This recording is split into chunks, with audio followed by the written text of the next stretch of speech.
नमस्कार दर्शक बंधुगण आजिर दिन 31 जनवरी सैटरडे आपण देखुछंती आपणक निजर विश्वासयोग्य ओडिया न्यूज चैनल सत्य स्पष्ट और ताजा खबर सबुठु आगे सबुठु सठिक चलंतु देखिबा आजिर टॉप 30 गुरुत्वपूर्ण खबर।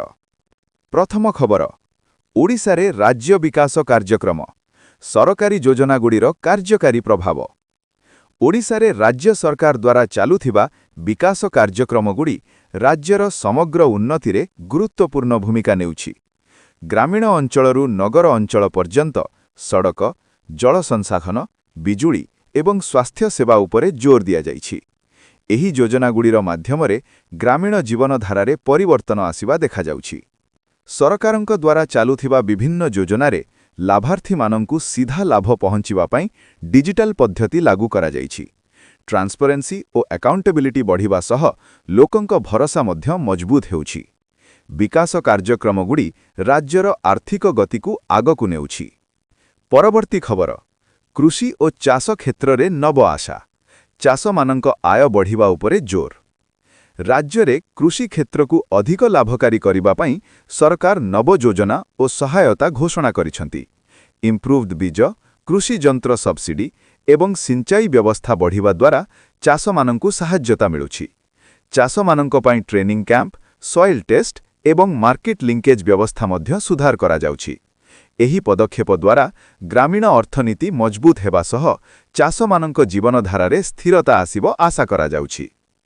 परवर्ती खबर शिक्षा व्यवस्थारे परिवर्तन सरकारी स्कूलगुड़ीरे गुणात्मक शिक्षा। ओडिशा रे सरकारी स्कूलगुड़ीकु आधुनिक रूप देबा पाई विभिन्न पदक्षेप निया जाउछि। स्मार्ट क्लासरूम डिजिटल कंटेंट एवं टीचर ट्रेनिंग उपरे विशेष जोर दिया जाइछि। छात्र मानंकु गुणात्मक शिक्षा देबा पाई इंफ्रास्ट्रक्चर सुधार मिड डे मील व्यवस्था और अटेंडेंस मॉनिटरिंग लागू करा जाउछि। एही परिवर्तन भविष्यतरे राज्यर मानव संसाधन को मजबूत करिबारे सहायक हेबो। परवर्ती खबर स्वास्थ्य सेवा सुधार डिस्ट्रिक्ट हॉस्पिटल गुड़ीरे नुआ सुविधा। राज्य रे स्वास्थ्य सेवा को अधिक एक्सेसिबल करिबा पाई डिस्ट्रिक्ट हॉस्पिटल गुड़ीरे नुआ सुविधा जोग करा जाउछि। आईसीयू बेड स्पेशलिस्ट डॉक्टर एवं फ्री मेडिसिन व्यवस्था उपरे जोर दिया जाइछि। ग्रामीण अंचलर लोकंकु सहर रे जिबा दरकार न पड़िबा पाई प्राइमरी हेल्थ सेंटर गुड़ीकु मध्य मजबूत करा जाउछि। एही व्यवस्था द्वारा साधारण लोकंकु भलरे स्वास्थ्य सेवा मिलिबो आशा करा जाउछि। परवर्ती खबर रोजगार और युव विकास स्किल ट्रेनिंग माध्यमरे नुआ अवसर। ओडिशा रे युव मानंकु रोजगार जोगाण पाई स्किल डेवलपमेंट कार्यक्रम गुड़ी चालुछि। आईटी मैन्युफैक्चरिंग सर्विस सेक्टर रे ट्रेनिंग दिया जाउछि जहा युव मानंकु रोजगार योग्य करुछि। प्राइवेट कंपनी और सरकारी संस्था मध्यरे सहयोगिता द्वारा रोजगार सुजोग सृष्टि करा जाउछि। एही पदक्षेप राज्यर बेरोजगारी समस्या समाधान रे सहायक हेउथिबा आशा करा जाउछि। परवर्ती खबर महिला सशक्तिकरण क्षेत्र रे प्रगति सेल्फ हेल्प ग्रुप गुड़िकर बढ़ुथिबा भूमिका। ओडिशा रे महिला सेल्फ हेल्प ग्रुप गुड़िक ग्रामीण अर्थनीति रे एक गुरुत्वपूर्ण भूमिका नेउछंती। सरकारी सहायता बैंक लोन एवं ट्रेनिंग माध्यमरे महिला मानंकु स्वावलंबी करिबा पाई पदक्षेप निया जाउछि। एसएचजी माध्यमरे महिला मानंक छोट व्यवसाय गुड़िकर विकास पाइछि एवं पारिवारिक आय बढ़ुथिबा देखा जाउछि। एही पद्धति नारी सशक्तिकरण रे एक नव दिशा देउछि। परवर्ती खबर ग्रामीण सड़क और परिवहन व्यवस्था राज्य रे कनेक्टिविटी सुधार। राज्य रे ग्रामीण सड़क निर्माण और परिवहन व्यवस्था सुधार पाई विशेष योजना लागू करा जाउछि। नुआ ब्रिज बस सर्विस एवं रूरल रोड प्रोजेक्ट माध्यमरे दुरंत अंचल गुड़िक मध्य जोड़ी हेउछि। एही कनेक्टिविटी द्वारा कृषि उत्पादन व्यवसाय एवं शिक्षा क्षेत्र रे सहजता आसुछि। लोकंक डेली जीवन को यह अधिक सहज करुछि। परवर्ती खबर जल संसाधन और पानी प्रबंधन जल संरक्षण उपरे जोर। ओडिशा रे पानी समस्या को ध्यान रे रखी जल संरक्षण उपरे विशेष जोर दिया जाइछि। पॉन्ड रेनोवेशन चेक डैम निर्माण एवं रेन वाटर हार्वेस्टिंग योजना चालुछि। एही पदक्षेप कृषि सिंचाई सह ग्रामीण पानी व्यवस्था को मजबूत करिबारे सहायक हेउछि। भविष्यत वर्षा पाई पानी सुरक्षा एक प्रमुख लक्ष्य हेइछि। परवर्ती खबर परिवेश और वन संरक्षण ग्रीन ओडिशा अभियान ରାଜ୍ୟରେ ପରିବେଶ ସୁରକ୍ଷା ପାଇଁ ଗ୍ରୀନ୍ ଓଡ଼ିଶା ଅଭିଯାନ ତେଜି ଧରିଛି। ବୃକ୍ଷରୋପଣ, ବନ ସଂରକ୍ଷଣ ଏବଂ ଇଲିଗାଲ କଟିଂ ଉପରେ କଠୋର ନଜର ରଖାଯାଉଛି। ପରିବେଶ ସନ୍ତୁଳନ ରଖିବା ସହ ବନ୍ୟପ୍ରାଣୀ ସୁରକ୍ଷା ପାଇଁ ମଧ୍ୟ କାର୍ଯ୍ୟକ୍ରମ ଚାଲୁଛି। ଏହି ପଦକ୍ଷେପ ରାଜ୍ୟର ପ୍ରାକୃତିକ ସମ୍ପଦକୁ ରଖିବାରେ ସହାୟକ ହେଉଛି। ପରବର୍ତ୍ତୀ ଖବର, ନଗର ବିକାଶ ଓ ସ୍ୱଚ୍ଛତା। ସ୍ମାର୍ଟ ସିଟି ଯୋଜନାର ପ୍ରଗତି। ଓଡ଼ିଶାର ପ୍ରମୁଖ ସହରଗୁଡ଼ିକରେ ସ୍ମାର୍ଟ ସିଟି ଯୋଜନା ଧୀରେ ଧୀରେ ଆକାର ନେଉଛି। ସ୍ୱଚ୍ଛତା, ୱେଷ୍ଟ ମ୍ୟାନେଜମେଣ୍ଟ ଏବଂ ଡିଜିଟାଲ ସିଭିକ୍ ସର୍ଭିସ ଉପରେ ବିଶେଷ ଜୋର ଦିଆଯାଇଛି। ନଗରବାସୀଙ୍କ ଜୀବନଧାରା ସୁଧାର ପାଇଁ ଇନଫ୍ରାଷ୍ଟ୍ରକ୍ଚର ବିକାଶ ଓ ଟେକ୍ନୋଲୋଜି ବ୍ୟବହାର କରାଯାଉଛି। ଏହି ପରିବର୍ତ୍ତନ ନଗର ଜୀବନକୁ ଅଧିକ ସୁବିଧାଜନକ କରୁଛି। ପରବର୍ତ୍ତୀ ଖବର, ଶିଳ୍ପ ଓ ନିବେଶ କ୍ଷେତ୍ରରେ ବଢ଼ୁଥିବା ଆକର୍ଷଣ। ଓଡ଼ିଶାରେ ନୂଆ ପ୍ରୋଜେକ୍ଟ। ଓଡ଼ିଶାରେ ଶିଳ୍ପ ଓ ନିବେଶ କ୍ଷେତ୍ରରେ ନବଗତି ଦେଖାଯାଉଛି। ରାଜ୍ୟରେ ମ୍ୟାନୁଫ୍ୟାକ୍ଚରିଂ, ଫୁଡ୍ ପ୍ରୋସେସିଂ ଏବଂ ରିନ୍ୟୁଏବଲ୍ ଏନର୍ଜି ସେକ୍ଟରରେ ନୂଆ ପ୍ରୋଜେକ୍ଟ ଘୋଷଣା ହୋଇଛି। ସରକାର ଦ୍ୱାରା ନିବେଶକମାନଙ୍କୁ ସହଜ ନୀତି ଓ ସୁବିଧା ଦିଆଯାଉଛି। ଏହି ନିବେଶ ଦ୍ୱାରା ରୋଜଗାର ସୃଷ୍ଟି ହେବା ସହ ରାଜ୍ୟର ଆର୍ଥିକ ଗତି ମଜବୁତ ହେବା ଆଶା କରାଯାଉଛି। ଗ୍ରାମୀଣ ଅଞ୍ଚଳରେ ମଧ୍ୟ ଶିଳ୍ପ ବିକାଶର ପ୍ରଭାବ ଦେଖାଯିବ ବୋଲି ଅନୁମାନ କରାଯାଉଛି। ପରବର୍ତ୍ତୀ ଖବର, ଟୁରିଜମ୍ ବିକାଶ। ଓଡ଼ିଶାର ପର୍ଯ୍ୟଟନସ୍ଥଳ ପୁନଃ ଆକର୍ଷଣ କେନ୍ଦ୍ରଭୂତ। ଓଡ଼ିଶାର ସମୁଦ୍ର ତଟ, ଆଦିବାସୀ ସଂସ୍କୃତି ଓ ଐତିହାସିକ ସ୍ଥଳଗୁଡ଼ିକ ପୁନଃ ପର୍ଯ୍ୟଟକମାନଙ୍କୁ ଆକର୍ଷିତ କରୁଛି। ଇନଫ୍ରାଷ୍ଟ୍ରକ୍ଚର ସୁଧାର, ହୋଟେଲ ସୁବିଧା ଏବଂ ସେଫ୍ଟି ବ୍ୟବସ୍ଥା ଉପରେ ଜୋର ଦିଆଯାଇଛି। ଟୁରିଜମ୍ ବିକାଶ ଦ୍ୱାରା ସ୍ଥାନୀୟ ଲୋକଙ୍କୁ ରୋଜଗାର ମିଳିବା ସହ ରାଜ୍ୟର ଅର୍ଥନୀତିକୁ ନବଗତି ମିଳୁଛି। ସରକାର ପର୍ଯ୍ୟଟନକୁ ସଷ୍ଟେନେବଲ୍ ଭାବରେ ବଢ଼ାଇବା ପାଇଁ ପଦକ୍ଷେପ ନେଉଛନ୍ତି। ପରବର୍ତ୍ତୀ ଖବର, ଖେଳ କ୍ଷେତ୍ରରେ ପ୍ରଗତି। ଓଡ଼ିଶାରେ ଯୁବ ପ୍ରତିଭା ଉପରେ ଫୋକସ୍। ରାଜ୍ୟରେ ଖେଳ କ୍ଷେତ୍ରରେ ଯୁବ ପ୍ରତିଭାକୁ ଆଗକୁ ଆଣିବା ପାଇଁ ଟ୍ରେନିଂ ଏକାଡେମୀ ଓ ସ୍ପୋର୍ଟସ୍ ଇନଫ୍ରାଷ୍ଟ୍ରକ୍ଚର ବିକାଶ କରାଯାଉଛି। ହକି, ଆଥଲେଟିକ୍ସ ଏବଂ ଫୁଟବଲରେ ବିଶେଷ ଫୋକସ୍ ଦିଆଯାଇଛି। ସ୍କୁଲ ଓ କଲେଜ ସ୍ତରରେ ଖେଳ ପ୍ରତି ଉତ୍ସାହ ବଢ଼ୁଥିବା ଦେଖାଯାଉଛି। ଏହି ପ୍ରୟାସ ଓଡ଼ିଶାକୁ ନ୍ୟାସନାଲ ଓ ଇଣ୍ଟରନ୍ୟାସନାଲ ସ୍ତରରେ ପ୍ରତିନିଧିତ୍ୱ ଦେବାରେ ସହାୟକ ହେବ। ପରବର୍ତ୍ତୀ ଖବର, ଡିଜିଟାଲ ଓଡ଼ିଶା। ସରକାରୀ ସେବାଗୁଡ଼ିକ ଅନଲାଇନ ମାଧ୍ୟମରେ ଉପଲବ୍ଧ। ଓଡ଼ିଶାରେ ଡିଜିଟାଲ ସେବା ବ୍ୟବସ୍ଥା ଧୀରେ ଧୀରେ ମଜବୁତ ହେଉଛି।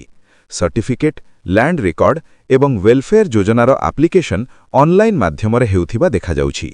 ଏହି ଡିଜିଟାଲ ପରିବର୍ତ୍ତନ ଦ୍ୱାରା ଲୋକଙ୍କୁ କାର୍ଯ୍ୟାଳୟ ଯିବା ଦରକାର କମ୍ ପଡ଼ୁଛି। ଟ୍ରାନ୍ସପରେନ୍ସି ବଢ଼ିବା ସହ ସମୟ ଓ ଖର୍ଚ୍ଚ ବଞ୍ଚିବାରେ ଏହା ଉପକାରୀ ହେଉଛି। ପରବର୍ତ୍ତୀ ଖବର, ସାମାଜିକ ସୁରକ୍ଷା ଯୋଜନା। ଅସହାୟମାନଙ୍କୁ ନିରନ୍ତର ସହାୟତା। ରାଜ୍ୟରେ ସାମାଜିକ ସୁରକ୍ଷା ଯୋଜନା ମାଧ୍ୟମରେ ବୃଦ୍ଧ, ଦିବ୍ୟାଙ୍ଗ ଏବଂ ଅସହାୟ ପରିବାରମାନଙ୍କୁ ନିରନ୍ତର ସହାୟତା ଦିଆଯାଉଛି। ପେନ୍ସନ୍ ବ୍ୟବସ୍ଥା ଓ ଡାଇରେକ୍ଟ ବେନିଫିଟ୍ ଟ୍ରାନ୍ସଫର ମାଧ୍ୟମରେ ଲାଭ ପହଞ୍ଚୁଛି। ଏହି ଯୋଜନାଗୁଡ଼ିକ ସାଧାରଣ ଲୋକଙ୍କୁ ନିଶ୍ଚିନ୍ତ ଜୀବନଧାରା ଦେବାରେ ଏକ ବଳିଷ୍ଠ ସହାରା ହେଉଛି। ପରବର୍ତ୍ତୀ ଖବର, ବିଦ୍ୟୁତ୍ ଓ ଉର୍ଜା କ୍ଷେତ୍ରରେ ସୁଧାର।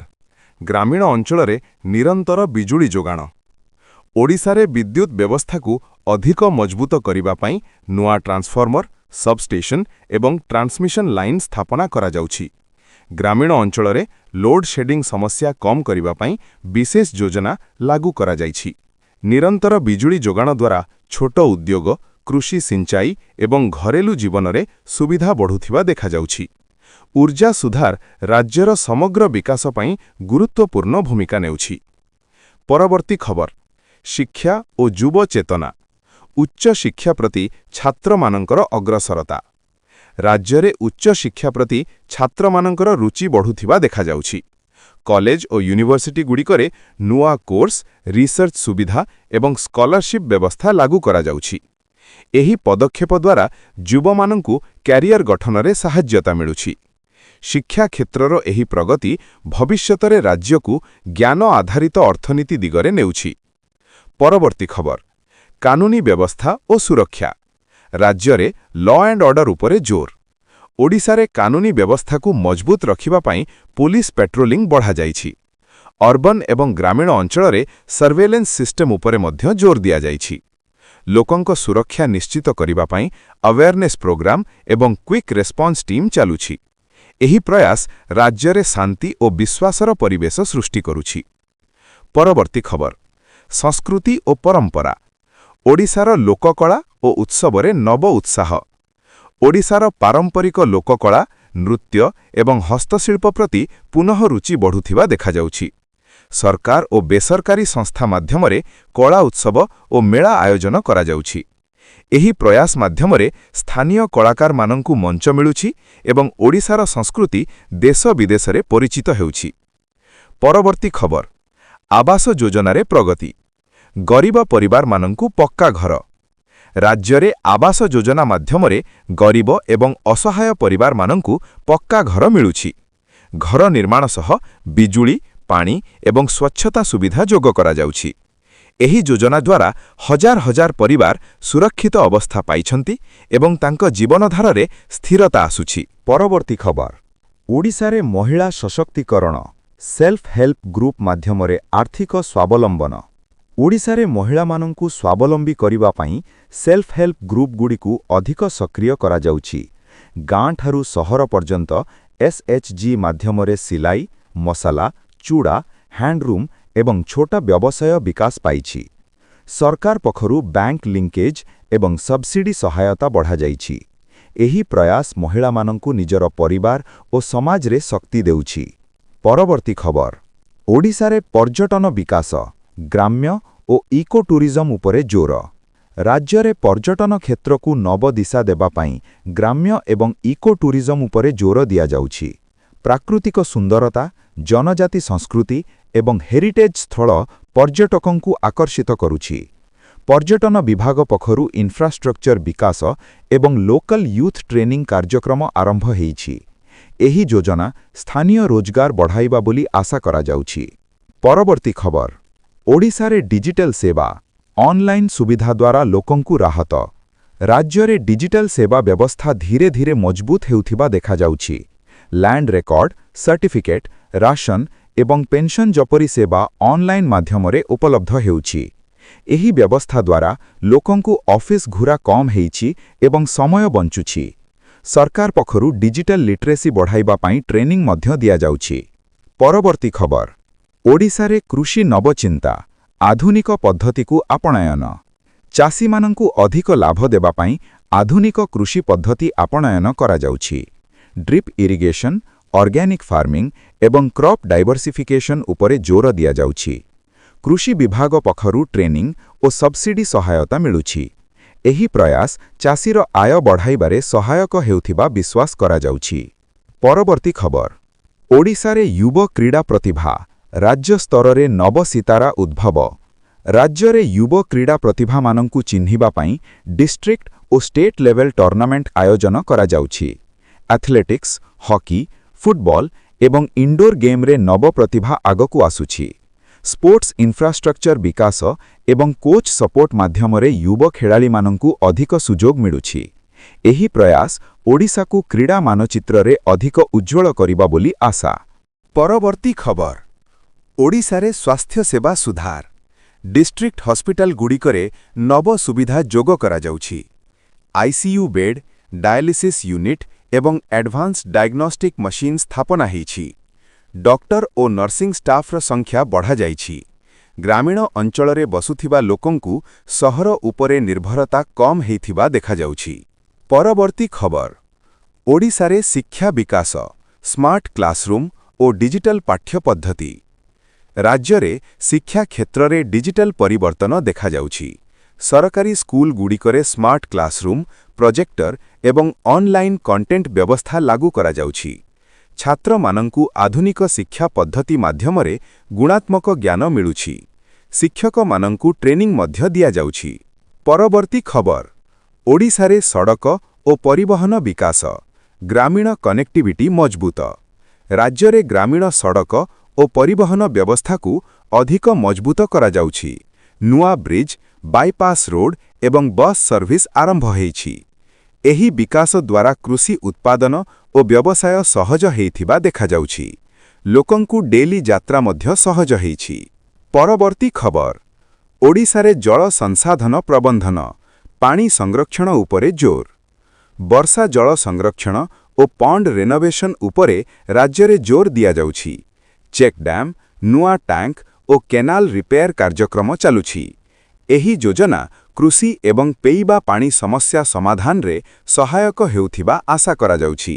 ପରବର୍ତ୍ତୀ ଖବର ଓଡ଼ିଶାରେ ସାମାଜିକ ସୁରକ୍ଷା ବୃଦ୍ଧ ଓ ଅସହାୟମାନଙ୍କୁ ସହାୟତା ରାଜ୍ୟରେ ସାମାଜିକ ସୁରକ୍ଷା ଯୋଜନା ମାଧ୍ୟମରେ ବୃଦ୍ଧ ଅସହାୟ ଏବଂ ଦିବ୍ୟାଙ୍ଗମାନଙ୍କୁ ଆର୍ଥିକ ସହାୟତା ମିଳୁଛି।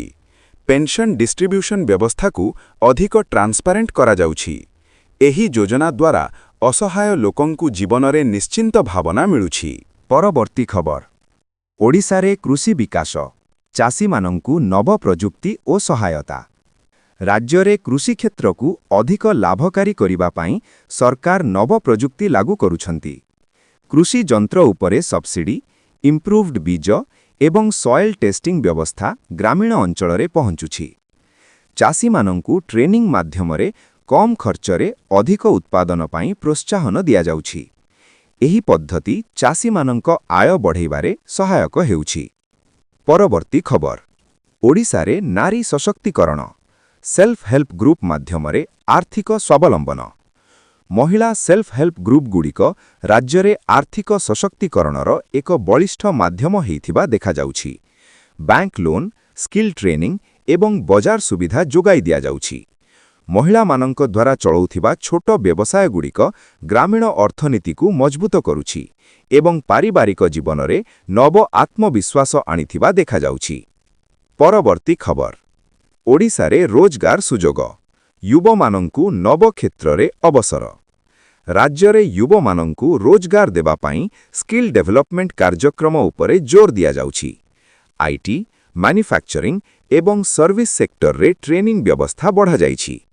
ପ୍ରାଇଭେଟ୍ କମ୍ପାନୀ ଓ ସରକାରୀ ସଂସ୍ଥା ମଧ୍ୟରେ ସହଯୋଗିତା ଦ୍ୱାରା ରୋଜଗାର ସୁଯୋଗ ସୃଷ୍ଟି କରାଯାଉଛି, ଯାହା ଯୁବମାନଙ୍କ ଭବିଷ୍ୟତକୁ ସୁରକ୍ଷିତ କରୁଛି।